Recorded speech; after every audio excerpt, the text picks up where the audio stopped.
In today's video, I am going to teach you how to log into Zoho People by an employee. To begin, open your preferred web browser on your computer or mobile device. In the address bar at the top, type zoho.com and press enter. This will take you to the official Zoho website. Make sure you are on the correct site, since using the official page helps keep your account secure and ensures you get the right login experience. Once the Zoho homepage loads, look for the option to sign in. When you select it, you will be taken to the login screen. Here you will enter your work email address or your Zoho username, depending on how your organization has set up employee access.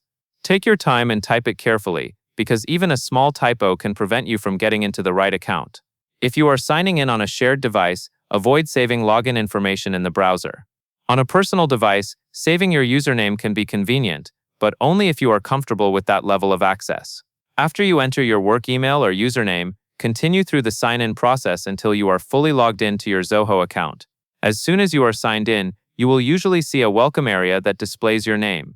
All you need to do at this point is click the welcome section with your name. This is an important step because it confirms you are entering your own profile and not another account that might already be signed in on the device. After you click the welcome area with your name, you will be directed into Zoho People. In a moment, the Zoho People dashboard will load. This dashboard is your main starting point, where you can access common employee tools and information. If the dashboard does not appear right away, give the page a few seconds to load, and confirm you are still signed in to the correct Zoho account.